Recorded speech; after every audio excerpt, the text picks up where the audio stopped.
So I came just a bit late to the party with FX's Say Nothing. It's a heavy and harrowing drama about the Troubles in Northern Ireland that is based on true events. So are you going to want to watch?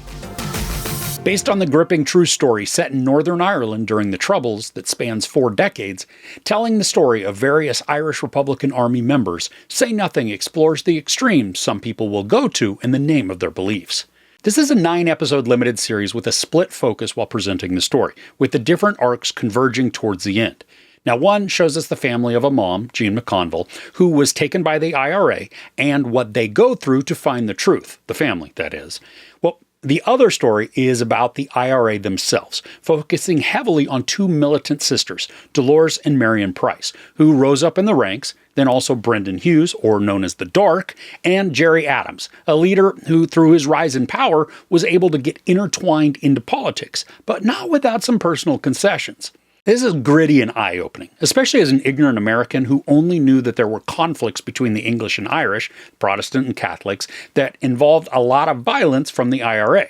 Now, as a kid, I never paid attention to imperialism or the decimation of cultures that occurs when a ruling entity stamps down on their oppressed subjects.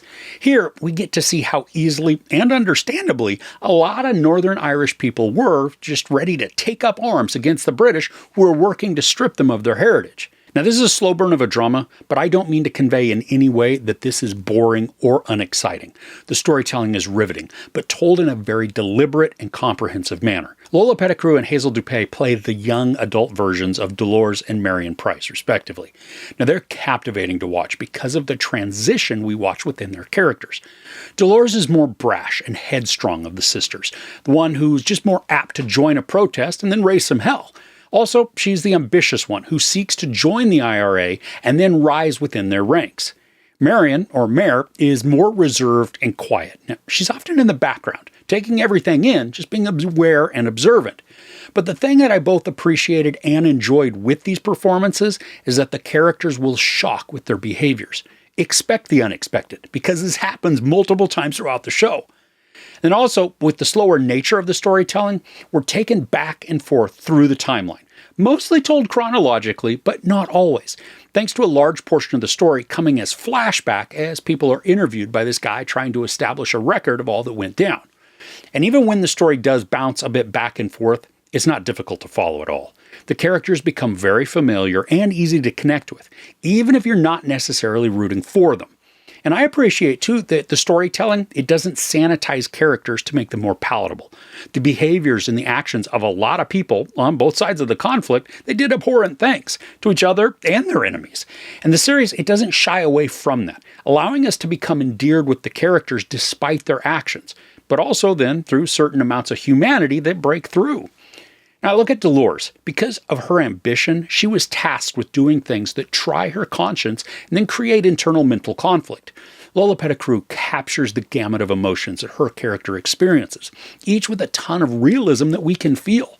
Whether it's elation, anger, rage, success, even betrayal, her eyes and expressions clearly translate through the screen. But because she's also a complicated character, it's intriguing to watch how she suppresses and ignores her rising internal qualms. And Hazel Dupé is also amazing in her role as Mare. She's captivating with her headstrong attitude and her surprising ferocity, but also just as fun to watch because of how naive and unprepared for the world she is in different aspects.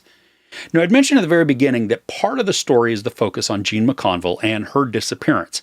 At one point, I really thought that maybe the series had forgotten about this element that they had introduced because it was so sporadically visited. But this arc really comes into fruition in the latter half of the series. We have to go through watching the growth of the IRA and then the players involved so we can see how it all ties together in the end. And it's a devastating, intense end also. The mystery and not knowing that some of the families experienced was tragic and terrible. And that's also where the strength of the storytelling lies.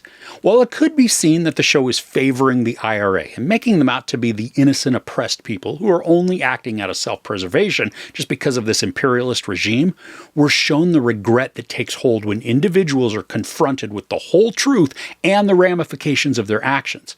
I mean, information was segregated and limited, making it easier to control the troops or to have them believe every action was warranted and just.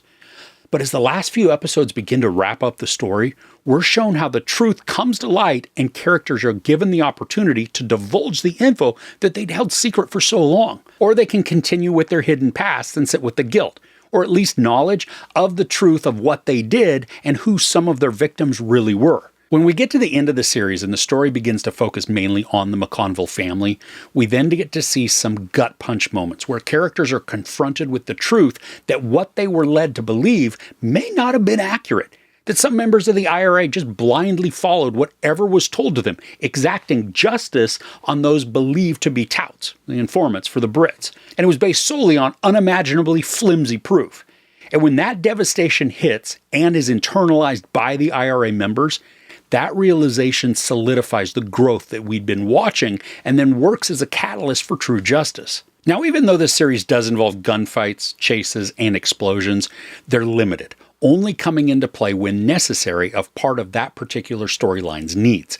The rest of the time, the show focuses on the drama, both internally with the IRA leadership and the members, and then between the IRA and the British.